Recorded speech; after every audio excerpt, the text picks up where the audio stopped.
I personally know Scott, and I've known him for a long, long time.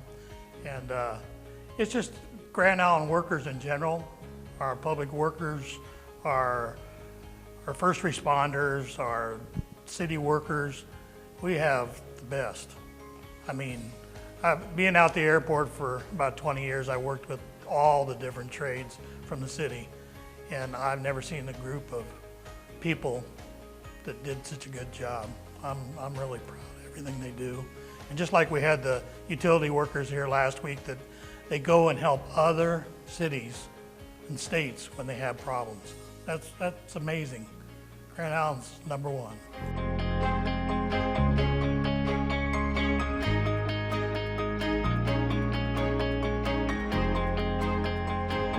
When the state of Nebraska raises rates on things, and we got to keep proactive and we got to pay for those things to get done.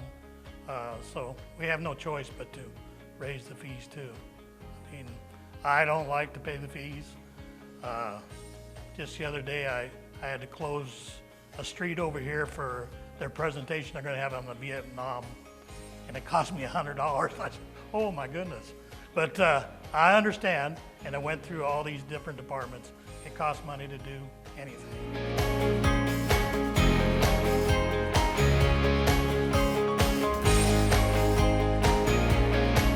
So what we're doing is kind of putting a nameplate on that ground there.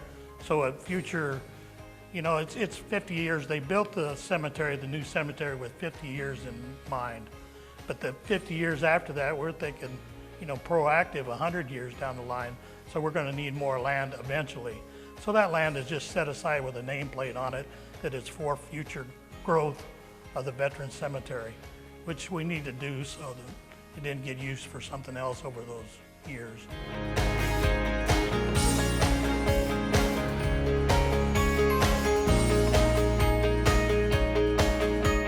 I was really impressed by their presentation. I mean, mainly their cost to us is our energy savings. So say if we invest $200,000 and we have $200,000 of energy savings from those buildings, then it won't cost us anything to upgrade these buildings. And I was pretty impressed that it may not cost us anything and we may get money back. We got to be proactive on that stuff. And when we take somewhere like the Heartland Events Center and we defer maintenance for 20 years on things, at some point in time it's going to cost you money to fix. So if we can get by with that and they fix the stuff and upgrade the stuff and it costs us little or nothing, win-win.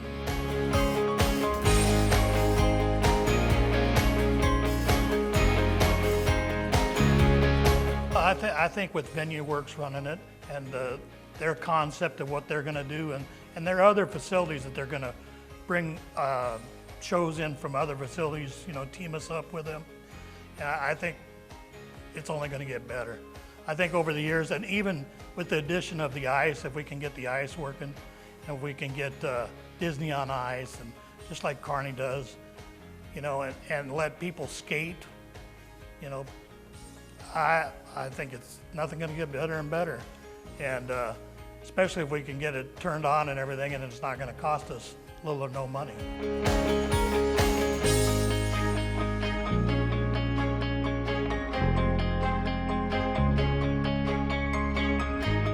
I mean, they put it in there 20 years ago and they never used it, so I don't quite understand all that we didn't use it for 20 years.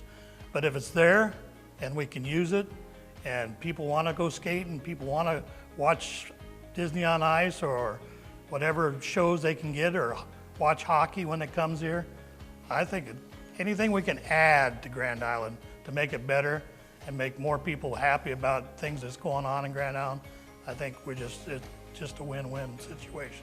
I was just telling Jack that I lived in Honolulu, and I used to take the kids ice skating in Honolulu, but I had a judge from here. He come over and visit me when I was in Honolulu on his wedding. And so he reminds me 20 years later that, hey, when I came over there to visit you, you took me ice skating in Honolulu.